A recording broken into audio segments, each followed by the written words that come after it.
Festival offer दुकानों में देखे होंगे, जहां छूट छूट छूट देखकर मची रहती है लूट लूट लूट। और इस वक्त देश में ईद के पहले मुस्लिम वोट की लूट मची। मोदी से बार बार हारता विपक्ष अलग लेवल पर चला गया। बॉस, मुस्लिम वोट बैंक की पॉलिटिक्स को लेकर ये लोग अलग लेवल पर चले गए, जिसमें पत्थर चलाने वालों को डिफेंड करने से लेकर वक्फ बिल पर बेसिर पैर के तर्क का साथ देने तक शामिल है। हिंदू राजाओं का अपमान करने से लेकर साधु संतों की तुलना सांड से करने के लेवल तक पहुंच गए हैं ये लोग। अखिलेश यादव ने गौशाला के काम को 2M दर्जे का बताकर नया विवाद खड़ा कर दिया। कांग्रेस को लगा अरे बॉस हम कैसे पीछे रह जाएं, तो कांग्रेस के नेता ने साधु संतों की तुलना छुट्टे सांड से कर दी। महान राजा राणा सांगा के अपमान पर लोग गुस्सा है तो सपा सांसद ने नई धमकी दे दी। मतलब हिंदू सेंटिमेंट की ऐसी की तैसी करने वाले मुस्लिम वोट के चक्कर में कलेजा काट कर रख देने को तैयार है। और इस कंपटीशन में उन्हें देश के लॉ एंड ऑर्डर की भी चिंता नहीं। कल रमजान में आखिरी जुमे की नमाज से पहले दिल्ली से यूपी तक सड़क पर नमाज पढ़ने को लेकर नया विवाद खड़ा हो गया है। यूपी के संभल से लेकर मेरठ तक में सड़क पर नमाज की इजाजत नहीं है। इसे रोकने के लिए जबरदस्त इंतजाम किए गए हैं। उधर दिल्ली में भी सड़क पर नमाज पढ़ने पर रोक लगाने की मांग उठी। दिल्ली के बीजेपी विधायक करनैल सिंह ने इसे लेकर पुलिस कमिश्नर को चिट्ठी लिखी। बीजेपी कह रही है कि सड़क पर नमाज क्यों होनी चाहिए। कांग्रेस, सपा और आम आदमी पार्टी एकदम फ्रंट लाइन में एक दूसरे को धकेल रहे हैं कि कैसे नहीं पड़ेगा जी मुसलमान सड़क पर नमाज। मौलाना तक सेकंड लाइन में है इन नेताओं की होड़ में। आज आपको देश भर में क्या बवाल मचा है, क्या हो रहा है, सब एक एक करके दिखाऊंगा। पहले इस बवाल की एक झलक देखिए।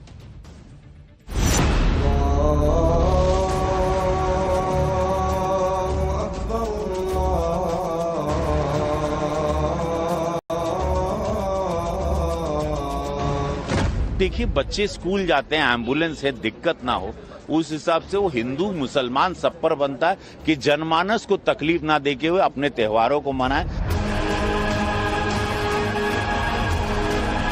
समाजवादी पार्टी का स्टैंड है बाबा साहब का जो संविधान है, संविधान के अनुसार संविधान खत्म है।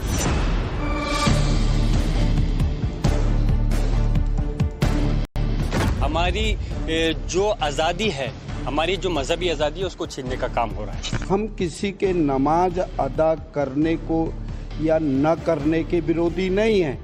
अब मस्जिद में करिए ना।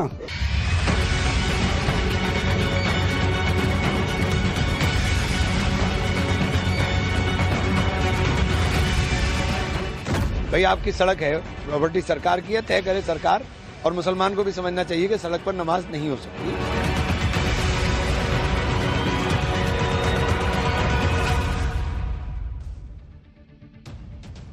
पहले वक्फ के नाम पर सड़क घेरने की तैयारी चल रही थी, उस पर हंगामा मचा ही था। अब सड़क पर नमाज पढ़ने को लेकर बवाल कट गया।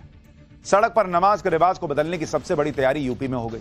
यूपी के संभल में प्रशासन ने क्लियर कट कह दिया कि न सड़क पर न छत पर, इन दोनों जगह नमाज नहीं होगी। इसी तरह मेरठ प्रशासन ने कहा कि ईद पर किसी को भी सड़क पर नमाज पढ़ने की इजाजत नहीं होगी।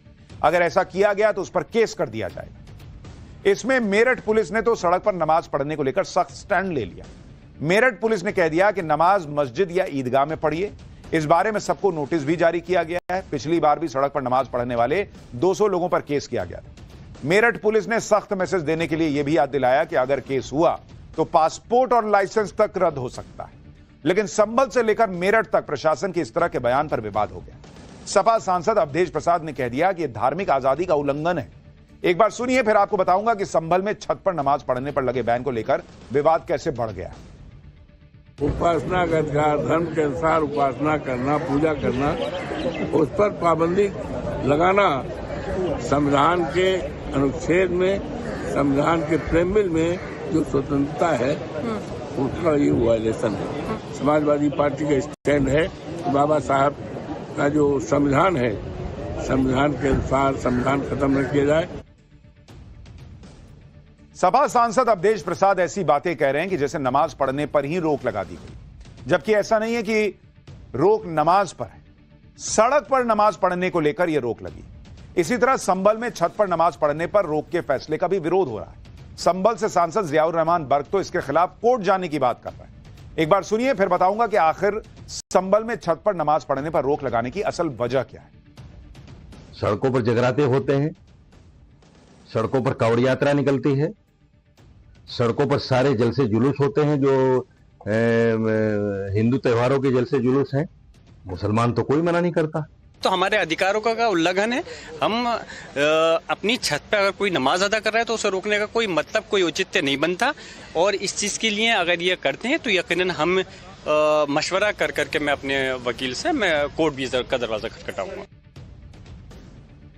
संभल में छत पर नमाज पढ़ने पर लगी रोक का विरोध हो रहा है। संभल में छत पर नमाज क्यों नहीं हो सकती, इसके लिए हमारी टीम ने संभल में ग्राउंड से जाकर जायजा लिया। पता चला कि इसमें एक वजह तो यह है कि संभल में शाही जामा मस्जिद के आसपास मकान बहुत कमजोर है, इसलिए फैसला लिया गया कि एक बार यहां पर छत पर नमाज नहीं होगी, मतलब ज्यादा भीड़ होगी तो कहीं नुकसान ना हो जाए। एक बार संभल से एक रिपोर्ट देखिए, फिर सड़क पर नमाज को लेकर आम मुसलमान क्या कह रहा है वो भी दिखाता हूं। आप देखिए ये पुराने स्ट्रक्चर के मकान हैं और ये बिल्कुल मस्जिद के पास के इलाके हैं। और अगर आप यहाँ पर देखें तो इनके हालात ऐसे नहीं है कि अगर इन पर जो एक बड़ी संख्या में नमाजियों की भीड़ आ जाए तो वो इस भार को सहन कर सके। अब एक बहुत ही पुराना कंस्ट्रक्शन है और आप देखें तो इनकी छतों की हालत अगर आप देखें तो वो इस तरह से नहीं है कि यहाँ पर जो है अगर लोग नमाज पढ़ना चाहें तो वो पढ़ सके। यहाँ पर किसी भी तरीके से नमाज पढ़ने की इजाज़त पुलिस नहीं देगी। पुलिस से जो हमारी बातचीत हुई है वो ये साफ हुआ है। हालांकि लोगों के मन में एक प्रश्न ये भी है कि अगर सड़क पर नमाज पढ़ना ठीक नहीं है, कानूनन सही नहीं है, तो फिर यूपी सरकार की तरफ से यह फैसला आना चाहिए। यूपी सरकार की तरफ से पूरे उत्तर प्रदेश में कह देना चाहिए था कि भाई सड़क पर नमाज नहीं पढ़ी जाएगी। लेकिन संभल में, मेरठ में इस तरह का प्रशासन अगर फैसला ले रहा है तो सवाल उठ रहे हैं कि इसका क्या मकसद है। मुस्लिम वोट के चक्कर में नेता सड़क पर नमाज को धार्मिक आजादी से भी जोड़ने लगे, लेकिन दूसरी तरफ खुद आम मुसलमान कह रहे हैं कि सड़क पर नमाज नहीं पढ़ी जानी चाहिए क्योंकि दूसरे लोगों को दिक्कत होती है। लखनऊ से एक रिपोर्ट देखिए। अगर इंशाअल्लाह नमाज होएगी तो वो होएगी, ना हम रोक सकते ना कोई रोक सकता है। नमाज को कोई नहीं रोक सकता। तो प्रशासन का काम है सहूलत देना, सड़क पे होगी तो दुश्वारी आएगी, आपकी मस्जिदों में पढ़े आराम से। अब लेकिन जो पढ़ रहा है वो चीज गलत है क्योंकि सड़क पे नमाज पढ़ने से आने जाने वाले लोगों को परेशानी होती है। जैसा करेंगे वैसा होगा, वरना फिर रोड पे भी होएगी, मस्जिद में भी होएगी। नहीं, हमारा भी ये रहा है कि सड़क पे नमाज नहीं पढ़नी चाहिए, भाई मस्जिद के अंदर ही पढ़े आप।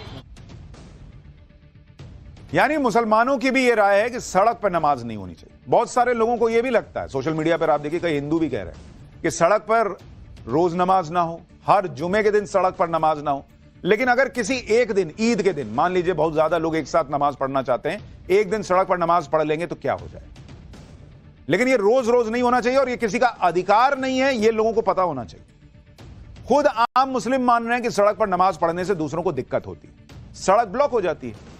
कुछ मुस्लिम धर्मगुरु भी ये खुद से अपील कर रहे हैं कि सड़क पर नमाज न पढ़ी जाए। लेकिन कानपुर में ईद की नमाज को लेकर ऑल इंडिया कौमी मशवरत कमेटी के अध्यक्ष इस फैसले का विरोध कर रहे हैं। कह रहे हैं कि सड़क पर नमाज पढ़ने की रिवायत तो सालों से चली आ रही, आधे घंटे के लिए सड़क का रास्ता बंद हो जाएगा तो कुछ नहीं बिगड़ जाएगा। अब यह दिक्कत है, अगर आप रिवायत, मेरा तो अधिकार है, आधे घंटे सड़क छेक लिया तो क्या ही होगी। आधे घंटे में कोई एम्बुलेंस फंसेगी तो उसका क्या कीजिएगा, किसी की जान चली जाएगी तो क्या कीजिएगा। हाँ, किसी पर्व त्योहार पर एक दिन के लिए आप कहिएगा प्रशासन के पास जाके कि भाई एक दिन सब लोग इकट्ठा पढ़ना चाहते हैं, एक दिन के लिए मौका दे दीजिए, तो क्या है। इसी बीच यूपी कांग्रेस के एक नेता योगी आदित्यनाथ को चैलेंज दे रहे हैं कि वो तो छतों पर ही नमाज पढ़ेंगे। अब चैलेंज देने की भी बात आ गई, रोक के दिखाओ कह रहे हैं। सुनिए एक बार। हम अपनी छत पर नमाज पढ़ेंगे, जिससे रोका जाए रोक ले, हमें हमारे घर में नमाज पढ़ने के ये कोई नहीं रोक सकता। जो लोग भी सड़क पर नमाज को मुसलमानों पर अत्याचार बता रहे हैं, उन्हें यह भी जान लेना चाहिए कि मुस्लिम देशों में नमाज पढ़ने को लेकर क्या नियम है। जैसे दुबई में सड़क किनारे या पूर्व निर्धारित जगह के अलावा कहीं और नमाज पढ़ने पर करीब 23,000 रुपए का जुर्माना लगता है दुबई में। रोड सेफ्टी और नमाज पढ़ने वाले की भी सेफ्टी को देखते हुए ये फैसले लिए गए।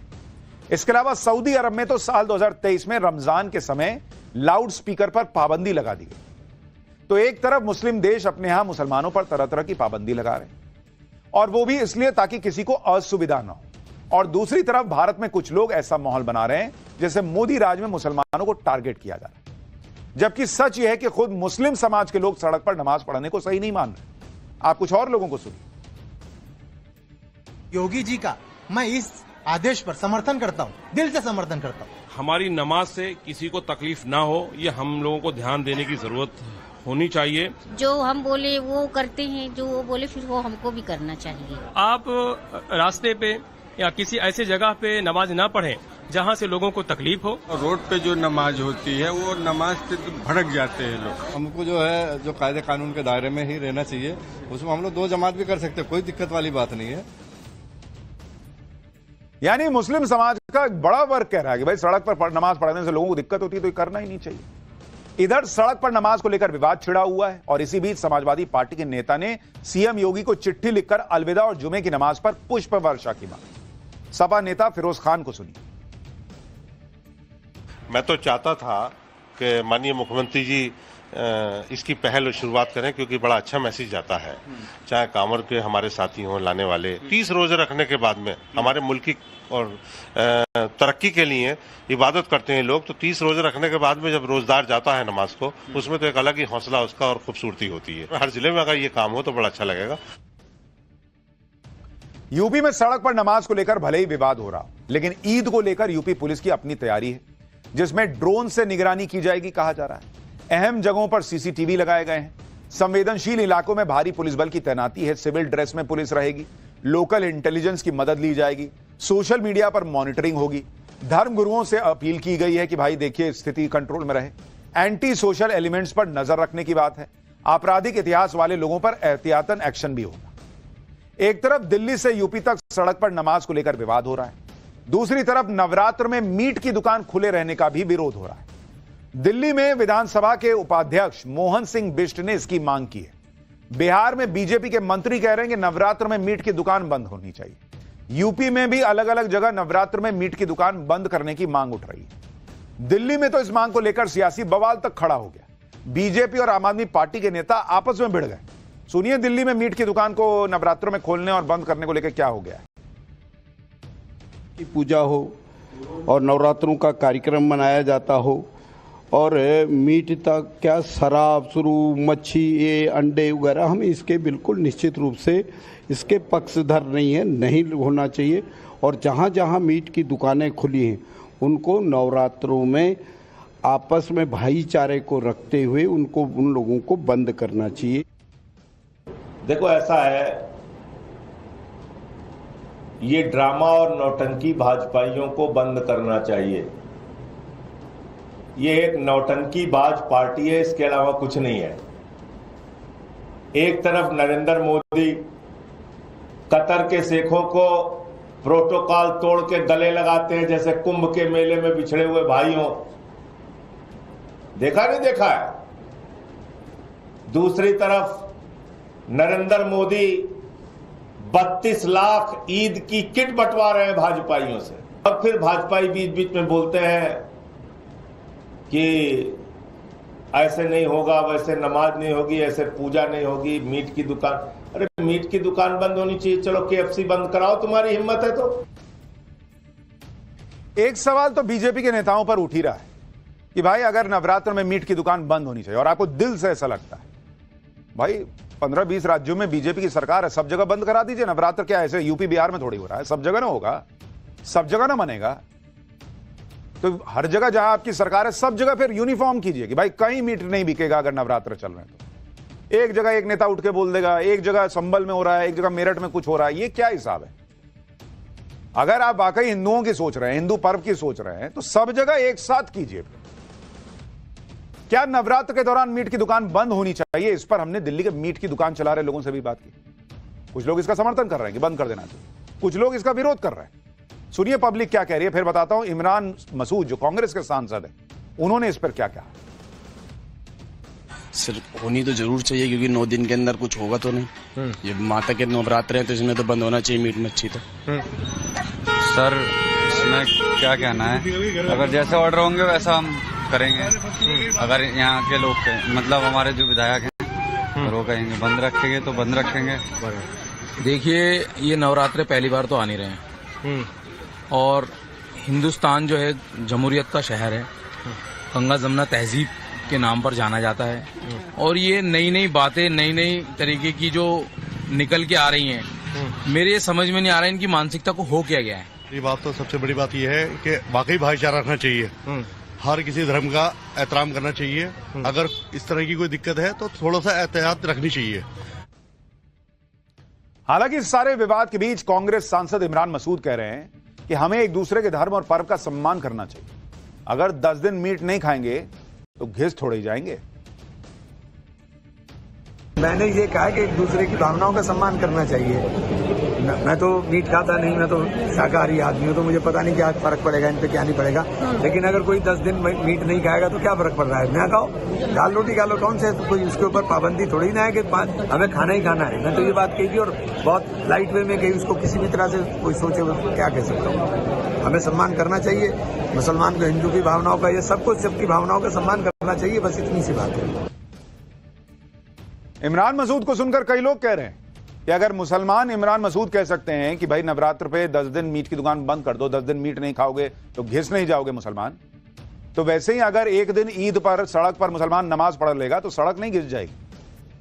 लोग कह रहे भाई जो उधर से हो रहा है इधर भी से भी हो सकता है, और अगर करना ही है तो फिर पूरे यूपी में करो, हर जगह कर दो कि भाई सड़क पर कहीं नमाज नहीं होगी। दिल्ली और यूपी के अलावा बिहार में भी नवरात्र में मीट बैन की मांग की जा रही है, लेकिन आरजेडी इस मांग का विरोध कर रही है। बिहार में अब इस पे कैसे घमासान मच गया ये सुनिए, फिर बताऊंगा कि अखिलेश यादव ने ऐसा क्या कह दिया कि नया विवाद छिड़ गया। जब नवरात्रा में हिंदू समाज के लोग मीट नहीं खाते हैं, मटन से परहेज करते हैं, तो बैन हो जाए तो क्या दिक्कत? होना चाहिए, बैन होना चाहिए, होना चाहिए, क्या दिक्कत है? नहीं, कैसे होना चाहिए? आप नहीं खाते हैं तो कोई खाता है, तो हम तो शुद्ध शाकाहारी आदमी हैं, हम इसका विरोध नहीं करते हैं, हम शुद्ध शाकाहारी हैं। और वो लोग तो बकरा खाते हैं और क्या क्या खाते हैं जो इस तरह की बात सोचते हैं। बिहार में बीजेपी सरकार में और बीजेपी के नेता कह रहे हैं कि होना चाहिए। अरे होना चाहिए तो किससे? आरजेडी से बोलने के होना चाहिए, खुद ही ना कीजिएगा।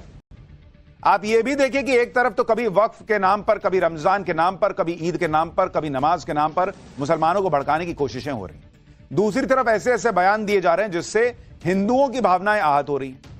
अखिलेश यादव को ही देखिए, रामजी लाल सुमन के बयान पर अखिलेश यादव फंसे हुए हैं।